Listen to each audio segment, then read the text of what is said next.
திரு தங்க தமிழ்ச்செல்வன், அதே மாதிரி இப்போ ஜெயலலிதா பாணியில இபிஎஸும் கூட இனி பாஜகவோட கூட்டணி கிடையாது அப்படின்னு சொல்லிட்டு மறுபடியும் கூட்டணியில இணைந்திருக்கிறத பார்க்க முடியுது. ஆனா 2004 ஜெயலலிதா அவர்களுக்கு மீண்டும் அப்படியான ஒரு ஒரு சூழல் அவங்க பாஜகவோட இணைகிற ஒரு சூழல் கூட அமைஞ்சது. ஆனா இப்போ கடம்பூர் ராஜு இந்த கூட்டணியை நியாயப்படுத்துறதுக்காக இப்படி பேசுறாரா, வரலாற்று பிழை அப்படின்னு எல்லாம்? அதாவது ஒரு கட்சின்னு வந்தால் ஒரு 5 ஸ்டேஜ் பார்க்கணும்.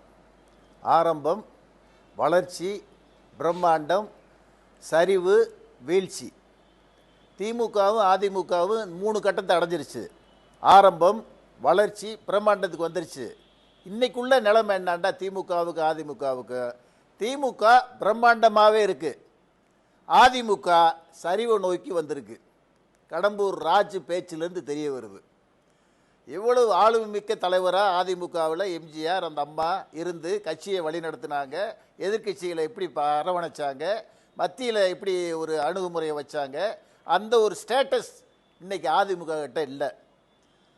உள்துறை அமைச்சருக்கு அமித்ஷாவுக்கு பயந்து போய் எடப்பாடி பழனிசாமியும் இன்னும் சில முன்னாள் அமைச்சர்களும் அவங்களுடைய அந்த ஊழல் தெரிஞ்சிரும்னு சொல்லி பயத்தில் இன்னைக்கு அடிபணிஞ்சு பிஜேபி கிட்ட போய் கேவலமான நிலைக்கு அதிமுக தள்ளப்பட்டு இருக்கின்றது தான் இன்னைக்கு கடம்பூர் ராஜுடைய பேச்சு.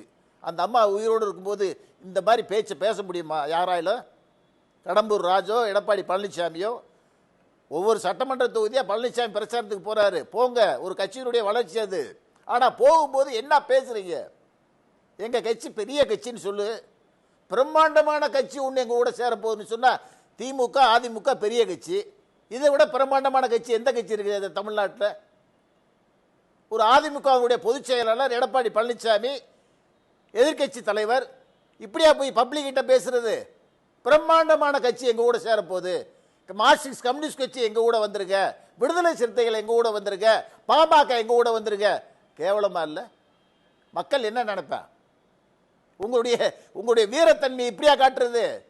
நான் ஆட்சிக்கு வந்தால் நல்லது செய்கிறேன், நல்லது பண்ணுறேன், திட்டங்கள் கொடுக்குறேன் அப்படி சொல்லி நீங்கள் வாக்குகளை சேகரிக்கிறத விட்டுவிட்டு, அதாவது பேச தெரியாமல் பேசி ஒரு தலைமை பண்பு இல்லாமல் இன்னைக்கு அதிமுக சீரழிந்து கிடக்கின்றது தான் இந்த கடம்பூர் ராஜுடைய பேச்சிலிருந்து தெரிய வருகின்றது. மக்கள் சார்பாக நான் டிவியில் நான் சொல்ல வர்றேன். நான்